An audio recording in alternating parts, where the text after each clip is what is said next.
Bonjour à tous, aujourd'hui pour une nouvelle vidéo sur les actualités de jeux vidéo. Aujourd'hui on sera faire une actualité sur Fortnite, quelque chose qui m'a plu il y a quelques temps. Je regardais sur un site et il y avait un article assez sympa. Donc, du coup je vais vous le lire, c'est parti. Fortnite, une enquête dénonce les conditions de travail chez Epic Games. Sous découvert d'anonymat, une douzaine d'employés et ex-employés d'Epic Games se sont exprimés auprès du site américain Polygon, auteur hier d'une longue enquête. Il y dénonce les conditions de travail infernales imposées depuis le succès de Fortnite. Donc, vous pouvez vous vous en douterez, maintenir au sommet le jeu le plus populaire de la planète a un coût. Ce coût est non seulement financier mais également humain. Chaque semaine, Fortnite accueille du contenu inédit, objets, modes temporaires, événements, ainsi que des correctifs de bugs et autres ajustements d'équilibrage. Équilibrage à foison. Le tout sur de multiples plateformes en simultané, console, smartphone, PC, par le biais de mises à jour publiées à un rythme effréné. En coulisses, ce sont certaines développeurs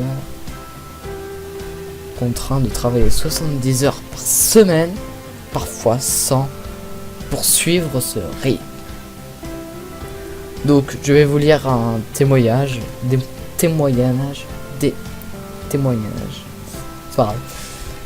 personne qui joue à Epic Games. Je travaillais 72 heures par jour, 7 jours par semaine, pendant au moins 4 à 5 fois, en restant au travail jusqu'à 3 ou 4 heures du matin. C'est quand même incroyable. L'entreprise nous donne du temps libre, illimité, mais c'est quasiment impossible d'en profiter. Si je le fais, la charge de travail retombe sur quelqu'un d'autre. Et personne ne veut être ce gars. Le plus gros problème, c'est que nous déployons les patchs constamment. Les cadres sont concentrés sur le fait de garder Fortnite populaire le plus longtemps possible. Surtout avec la nouvelle concurrence qui s'annonce, vous le savez. Tout doit être fait immédiatement. Si quelque chose casse, disons une arme, nous ne pouvons pas la désactiver et la corriger avec le prochain patch. Cela doit être corrigé immédiatement tout en travaillant sur le patch de la prochaine semaine. C'est brutal. Quand même, ils ont 12 heures de travail, ils ont pas le temps de se reposer. Vraiment un truc ouf. Ils ont pas... Une source rapporte que plusieurs employés ayant refusé de travailler les week-ends ont été renvoyés. Dans le cas où une deadline a été manquée à cause de leur absence.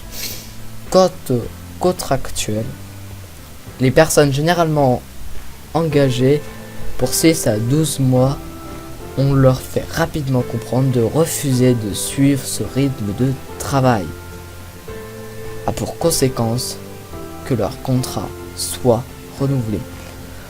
Donc Epic Games travaille H24 sur le jeu, les personnes n'en peuvent plus. On va lire un dernier témoignage et la vidéo s'arrêtera là pour le moment. Et si vous voulez un épisode 2, vous me le dites. Un type plus âgé disait « Trouve d'autres corps ». C'est comme ça que l'on a appelé les contractuels des corps. Et quand on en aura fini avec eux, on pourra s'en débarrasser. Ils peuvent être remplacés par de nouvelles personnes qui n'ont pas le tempérament pour être mécontents. Un jour, un testeur a demandé la direction comment elle comptait gérer le problème du crunch. On lui a dit que les managers planchaient sur la question, mais ce n'était pas vraiment une réponse. Très peu de temps après, le testeur qui avait posé cette question avait quitté l'entreprise. Donc voilà un petit témoignage de personnes qui y travaillent. Une vidéo est assez courte, mais ça fera l'affaire pour aujourd'hui. Si vous voulez un épisode 2, vous me le dites. Abonnez-vous, partagez, mettez un pouce bleu, mettez un commentaire. Je vous dis à plus. Salut!